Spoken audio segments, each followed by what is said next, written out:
This is the second of two matrix videos. The first one we covered operations. This time it's determinants. It's about 50-50 on which problem you'll see. Now, determinants are really simple.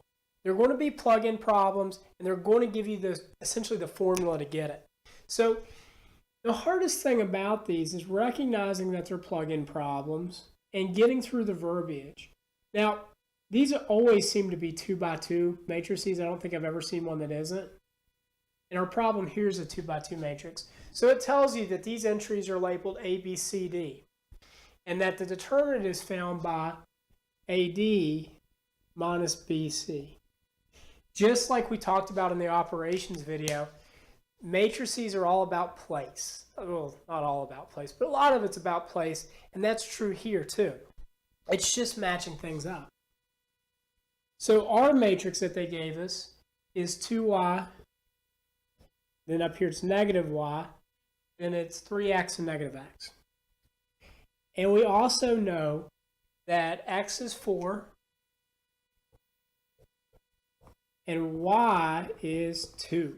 Okay, so we can just go ahead and get started. Now, let's just do the problem the way it is written right now, and then we'll substitute it at the end. But I think it's quicker to do it the other way around. So let's just go. So A will be 2y, right? Top left, top left. 2y. D will be negative x minus B will be negative y, top right. C, bottom left, will be 3x. And we can go ahead and multiply these things together. We'll get negative 2xy minus negative 3xy. Now, these distribute that negative, well, not really distribute, multiply by that negative. We get negative 2xy plus 3xy. We can combine those terms, same variables, we'll get xy. So substitute in 4 for x, 2 for y, 4 times 2 is 8. One way to solve it.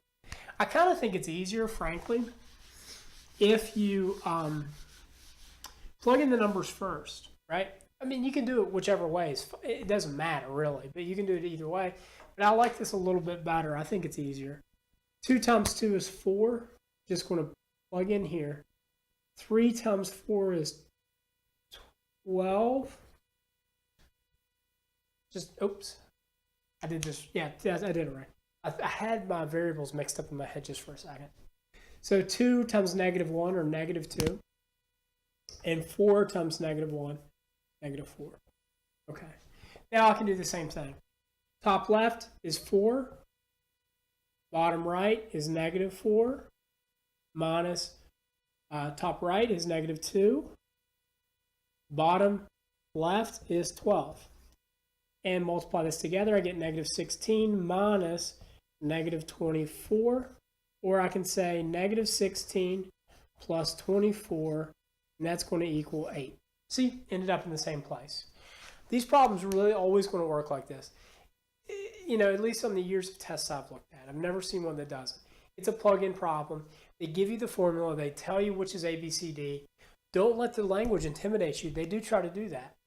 Just plug it in and go.